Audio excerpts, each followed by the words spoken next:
Nossa primeira leitura não é da palavra escrita, é a nossa leitura de mundo, né? De entendimento de quem nós somos, aonde nós estamos. Isso acabou. Agora as crianças são sequestradas pelos WhatsApp e coisas semelhantes. Eu defendo que a gente comece a leitura bem antes do berço. Tive meu primeiro contato com os livros desde quando eu tinha uns 4 a 5 meses, porque minha mãe, ela sempre leu pra mim. Criar uma mente crítica, sabe? Ter os pensamentos críticos. A leitura ajuda bastante. O início das histórias de quadrinhos, elas saíram dentro dos tabloides, dos jornais em tiras, né? Essa é a estrela principal.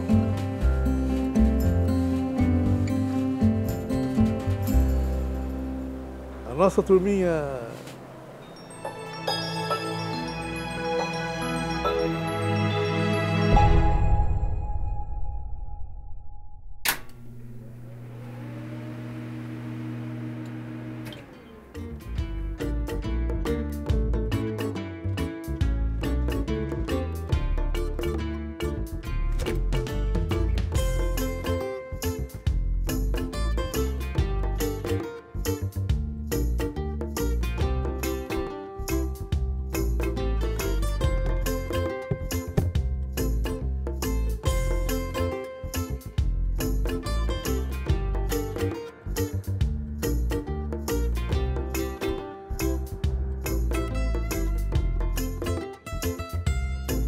Literatura infantil é aquela obra literária com qualidade estética que não subestima a inteligência da criança e que é capaz de provocar na criança que entra em contato com essa literatura exercícios de imaginação, de reflexão, de entendimento da própria história.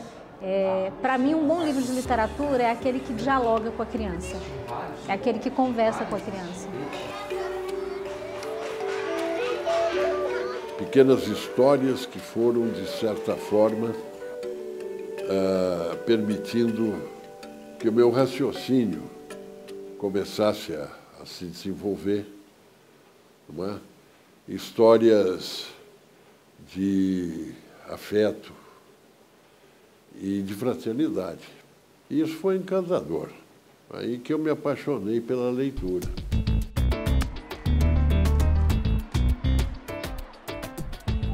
Se no mercado europeu, em outros países, que já tem uma tradição mais antiga da literatura infanto-juvenil, Alemanha, Inglaterra, França, para o Brasil isso começou realmente a crescer em 1980.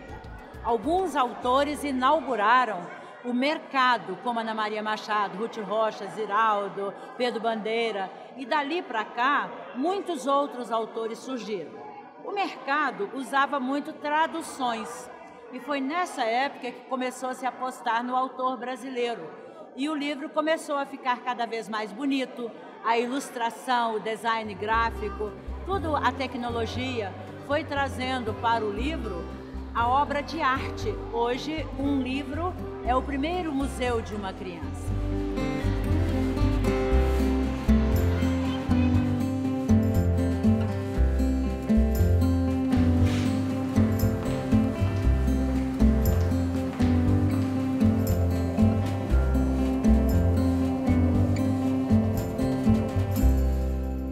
Eu tive meu primeiro contato com a leitura muito cedo. Minha mãe trabalhava em biblioteca, meu pai era jornalista, então eu tinha muito material de leitura dentro de casa. Aprendi a ler muito cedo, em torno a 4 anos, quando viram eu estava lendo. Eu não sei exatamente qual foi o primeiro livro que eu li.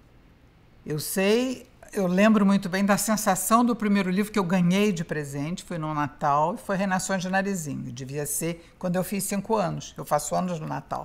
Então devia ser ali, mas eu fui lendo devagarzinho e fui tocando para frente. Este é o grande rival da Mônica. Ele era o dono da rua, chegou a Mônica, roubou o espaço dele e ele está até hoje com os planos infalíveis tentando voltar a ser o dono da rua. Tirando essa diferença entre os dois, eles são muito amigos, se dão bem. Só de vez em quando eles são meio prejudicados pelos foras desse personagem aqui, que é o Cascão, que entrega sempre os planos do Cebolinha. Quando me dei por gente, já folheava revistas ou livros do meu pai, um dia passei por uma rua perto de casa, eu morava em São Paulo, e vi no chão lá, perto de um depósito de papel, um gibi velho, sem capa, meio rasgado e tudo mais. Eu nunca tinha visto um gibi, história em quadrinhos. Eu peguei aquilo, olhei, tinha um coelhinho bonitinho, desenhado, cores, tinha histórias em preto e branco. Fiquei curioso para saber o que era aquilo. Levei para casa, perguntei para minha mãe. Ah, isso é revista de quadrinhos, história em quadrinhos. Ah, mãe, o que está escrito aqui? Daí ela me leu as historinhas.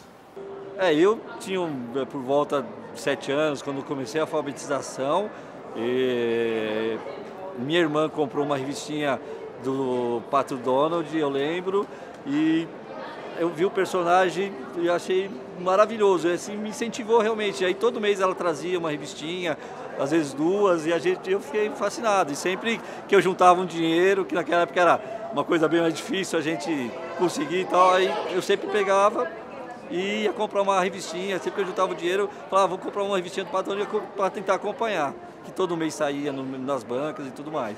Daí meu pai começou a trazer gibi para casa. E eu pedia para a mamãe ler de novo, mais. Falou, olha, não dá para eu fazer o serviço na casa e ficar lendo para você. Então eu vou ensinar você a ler, assim você mesmo lê. Eu tinha meus 5 para 6 anos. E ela fez isso. Explicou, né, letrinha por letrinha, sílaba por sílaba, palavra por palavra, orações. E eu fui aprendendo. Em menos de 3 meses, eu estava lendo sozinho e deixando minha mãe sossegada.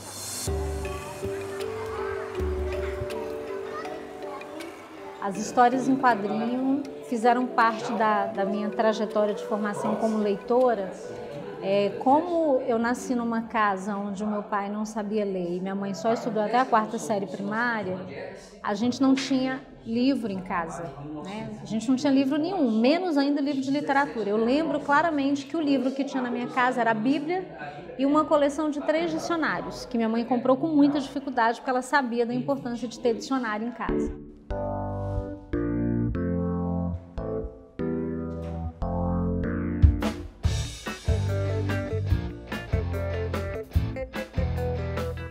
Bom, eu tinha 7 anos, né, quando a ideia do Calangutanga surgiu.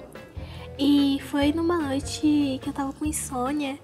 E aí minha mãe perguntou por que eu não tava conseguindo dormir. E aí eu falei, mãe, tem um calanguinho que é igualzinho a mim. Ele dorme de olhos abertos e fica acordado de olhos fechados. E aí ela ficou impressionada, né, com a minha criatividade e a gente correu pro computador escrever. Eram umas 3 horas da manhã, mais ou menos. E aí a gente teve que dormir, né, porque no outro dia eu tinha aula, mas a gente continuou escrevendo por mais ou menos 1 mês.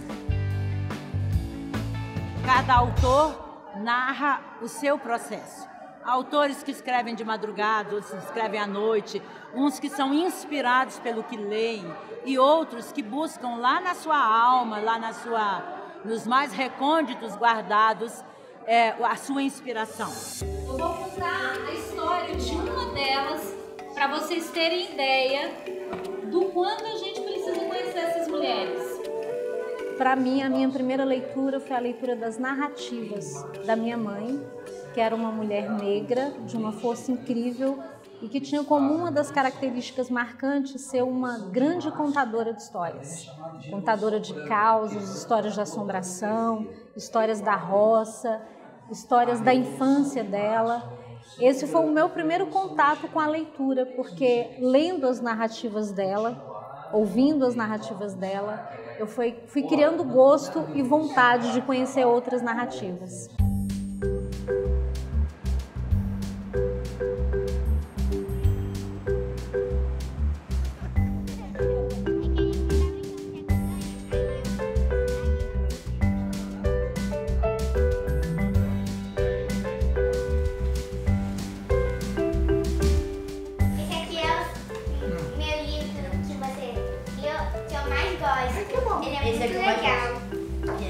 Foi muito bom ter ter lido o primeiro livro sozinha, porque dá uma sensação de independência e uma sensação de estar mais livre pra ir para outros mundos sozinha.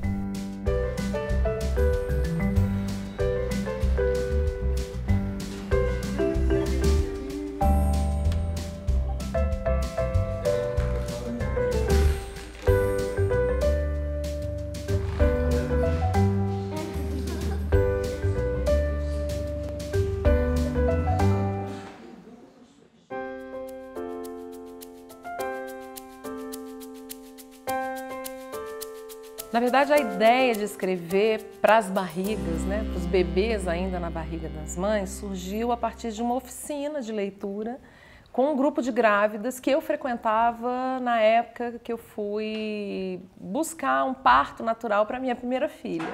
Isso tem 20 anos, mais de 20 anos, né? A minha filha está fazendo 20 anos agora. E muito da necessidade mesmo de ter o que ler, né? Não que faça diferença, porque eu acredito que o momento da leitura para o ventre ele é muito mais afetivo do que cognitivo até, apesar de incentivar N, né, habilidades cognitivas no bebê. Eu gosto bastante de ler, assim, tanto porque me traz conhecimento, tanto porque é divertido ler, sabe? Eu me divirto lendo. Ao invés de, tipo, vamos se divertir vendo vídeo. Além de ouvir música enquanto eu leio, eu só gosto de ler. Ler é tipo um hobby pra mim. Queria ler mais. E havia uma infinidade de gibis saindo nas bancas de jornal. Daí então eu pedi para o papai e ele me trazia. Dia sim, dia não, ele trazia um gibi para mim. E eu me divertia muito com isso. Só que naquele tempo eu já queria, pensei e falei, vou fazer isso. Quando eu crescer, eu vou fazer isso. Eu vou fazer historinha, eu vou criar personagem e então eu preciso ler cada vez mais para aprender a fazer isso. E foi assim que tudo começou. Essa vontade lá na infância veio se estabelecendo, veio encorpando e me preparou para isso. Lógico, precisei estudar bastante, pesquisar bastante, até chegar a um estúdio como esse, que é um dos maiores do mundo de história em quadrinhos.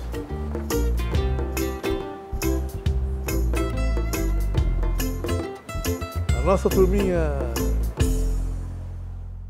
Quem guarda lembranças das coisas que leu quando criança, é porque é uma projeção daquilo. Isso é muito importante. Isso é extremamente importante. O livro infanto-juvenil, de repente, nos coloca a criança já diante do mundo. Então, aquele seu universo que era pequeno, ele vai se expandindo, se expandindo, se expandindo.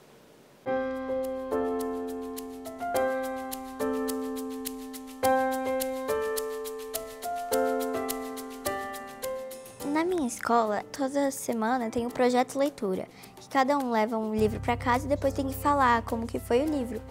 E com isso, todo mundo sempre gostou de ler na minha escola. Tem uma biblioteca lá, que também tem o projeto do Passaporte da Leitura, que toda semana a gente também leva um livro para casa, e aí a gente tem que escrever como foi o livro, escrever o nome da autora, a data e o nome do livro. Quando você não está na escola, o que os jovens, a maioria dos jovens vai fazer é ir para o WhatsApp e ficar falando cotidiano. A escola não, ela já incentiva com um projeto assim, outro ali, um trabalho. Vai incentivando os jovens a ler.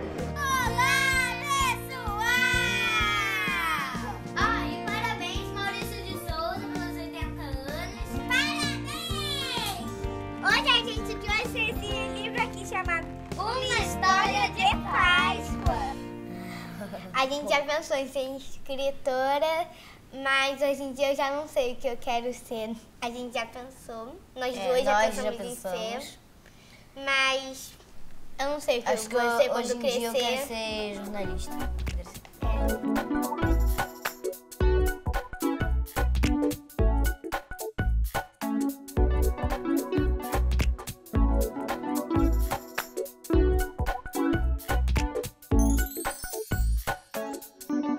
Me ajudou muito, no começo de carreira, o fato de eu ter criado as primeiras histórias com personagens infantis, com crianças. Porque criança gosta de criança, gosta de brincar de criança, com criança, né?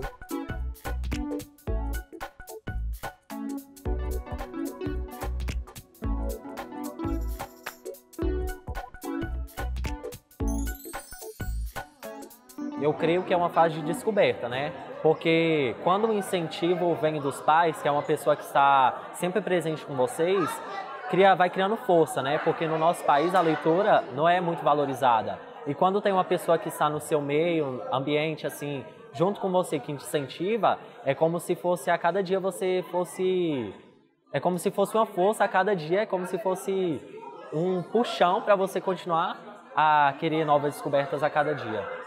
Eu acho que a criança que lê desde sempre, que o bebê que lê ainda na barriga, ele certamente se torna um indivíduo mais seguro, né? Isso tem comprovações, né, médicas que o momento da hora de dormir, naquela fase que o bebê tem medo de se separar, ele acha que ele e a mãe são uma entidade só e que ele não consegue entender quando a mãe se separa, quando ele vai dormir, o choro. Tudo isso eu pude comprovar com os meus filhos, sem nenhuma pesquisa científica, que o momento de dormir, o momento da separação, quando tem um livro aberto e uma história no meio, fica até esperado. Não lavo mais os pratos. Quero travessas de prata, cozinhas de luxo e joias de ouro. Legítimas. Está decretada a Lei Áurea. Gosto muito da Ruth Rocha, gosto muito da Ana Maria Machado, gosto muito do Ziraldo, né? Eu fui professora das séries iniciais durante quase uma década. Acho que o Monteiro Lobato tem um lugar importante no sentido de que ele é o precursor, né? Essa pessoa que começa a entender que é importante produzir literatura para as crianças, né?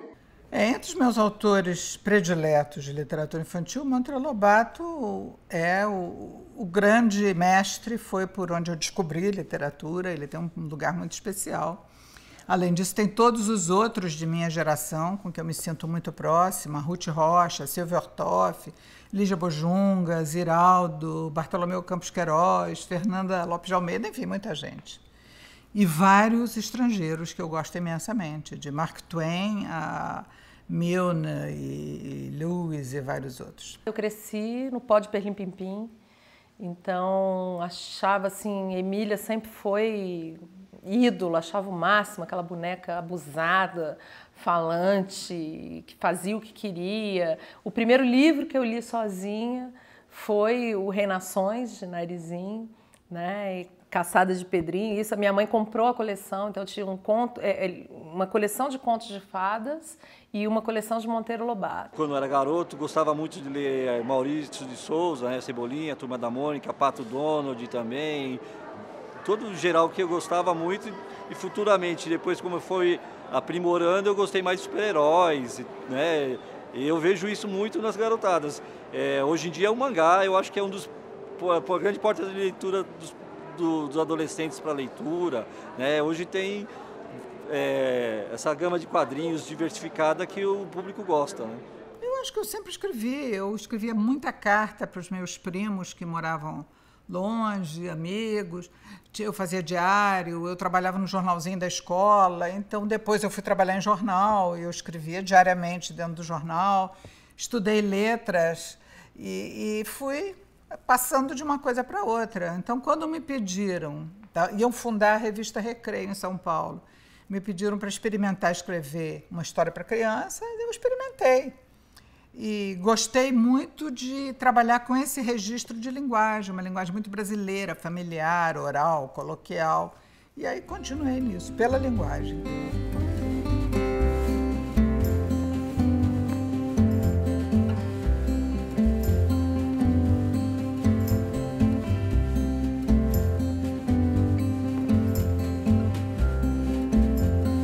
Assim, deixa eu dar. E eu abraço as duas.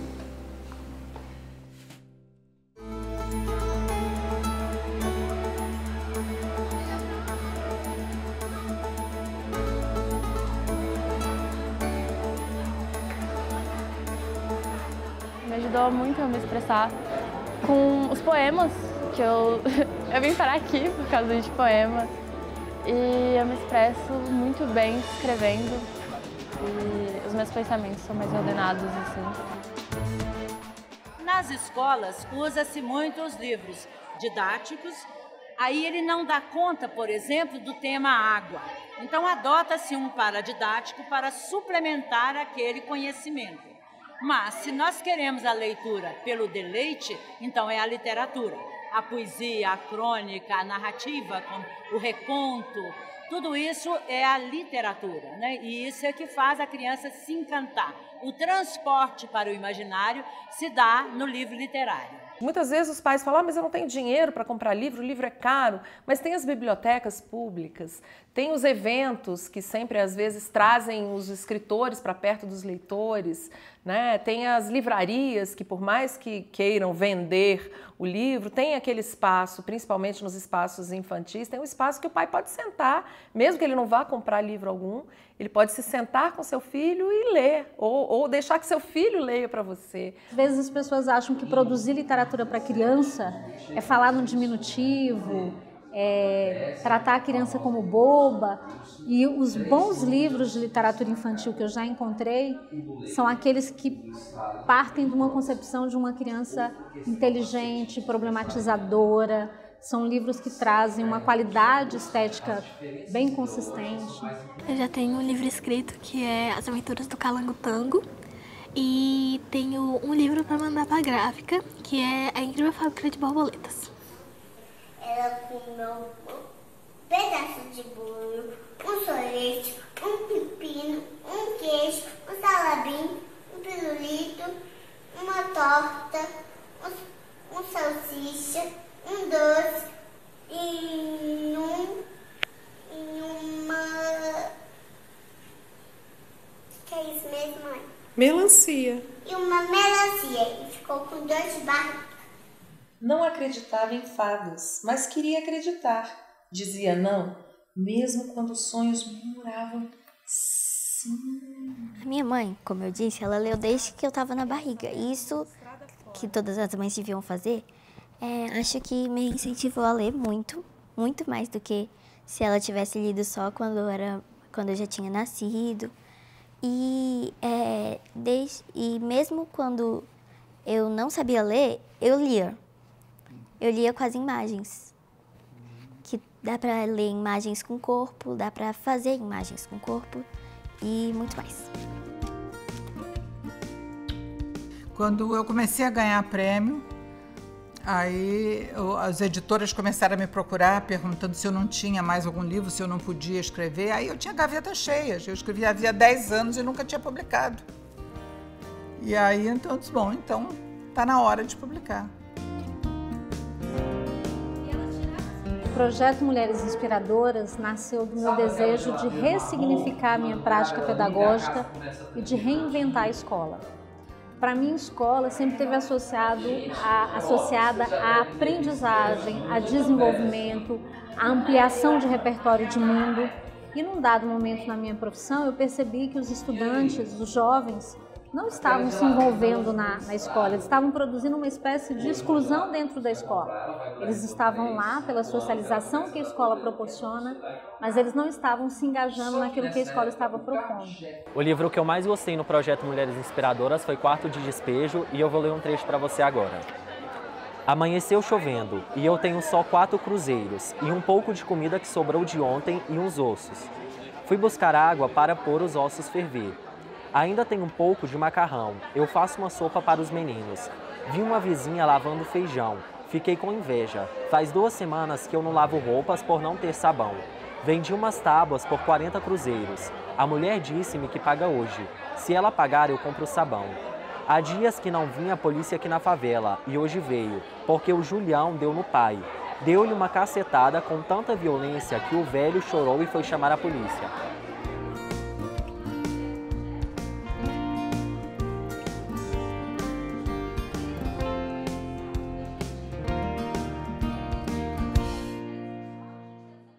Trabalhando no mercado há quase 30 anos, em feiras, onde a frequência de alunos e professores é grande, eu vejo que os professores, nos últimos 15 a 20 anos, eles têm buscado levar as histórias em quadrinhos para a sala de aula, que eles sentem que é um motivador da leitura, né?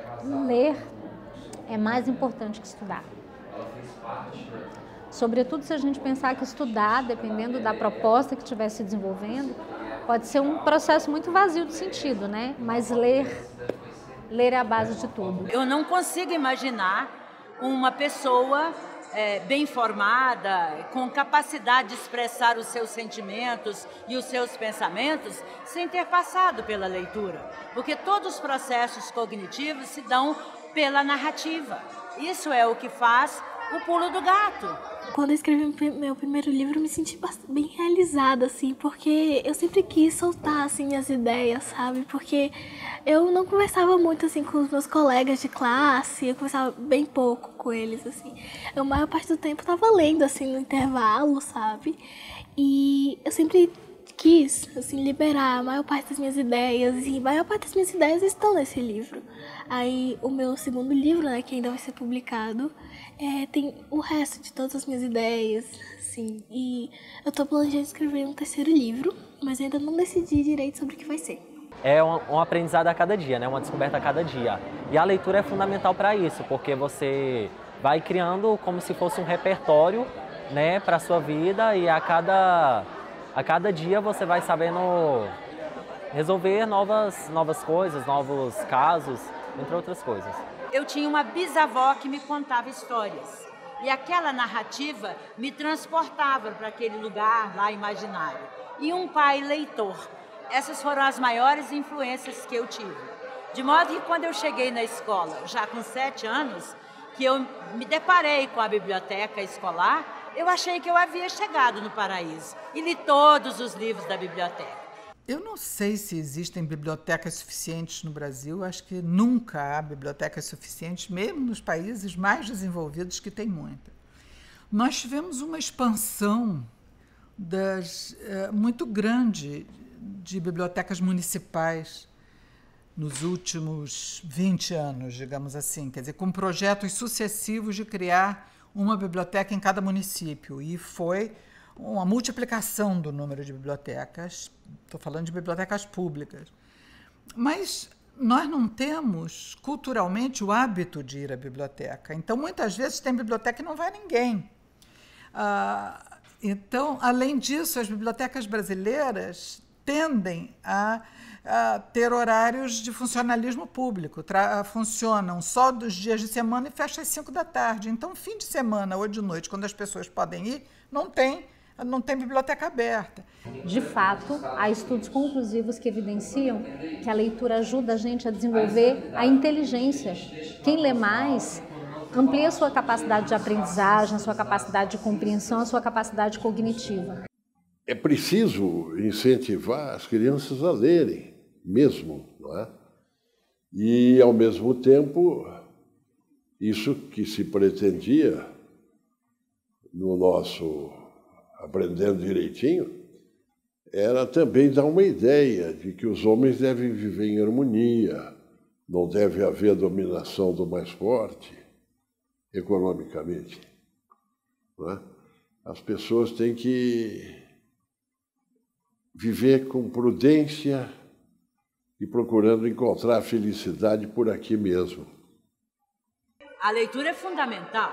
Alguém ler para a criança, como diz o Daniel Pennac, é fundamental. A melodia da voz, o fio da narração, a compreensão do texto, o antecipar os sentimentos que a leitura traz, tudo isso é fundamental. Aprendendo direitinho. Uma conversa sobre coisas legais, porque criança também tem opinião. Começa aqui Aprendendo Direitinho, com Eros Grau. Olá, amigos. Aqui é o Vovô Grau. Oi, amigo!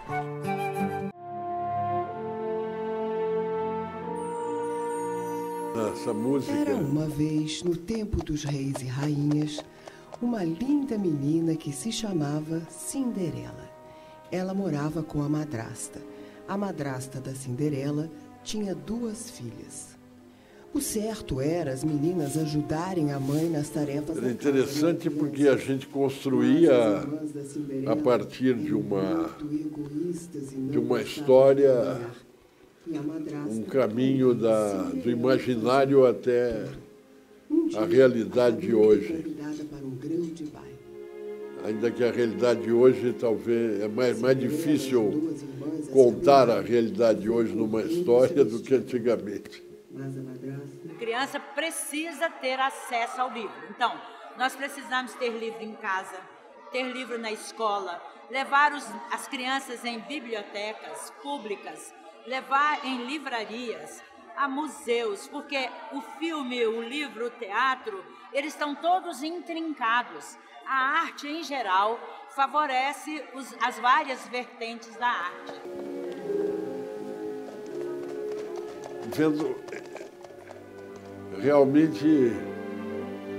Vendo como esses programas foram feitos com muita dedicação de todos, a gente fica... Eu, de repente, agora me dá a sensação de que eu já disse tudo, não tem mais nada para dizer. As coisas simples é que valem na vida, não é? Eu acredito que a literatura infantil é uma ferramenta, e é uma ferramenta poderosa para que a criança alce voo.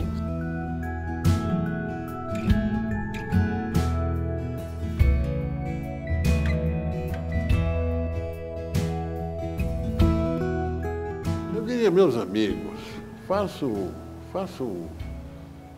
os seus filhos lerem e peçam que eles fiquem dominados pelas imagens que aparecem. Hoje mais nesse negócio aí de WhatsApp, não é, do que na própria televisão. Quem vive fascinado por esses instrumentos eletrônicos que andam por aí, perde não apenas a capacidade de comunicação, mas eu diria que é incapaz de alcançar plenamente uma coisa fundamental na vida que eu chamo a esperança.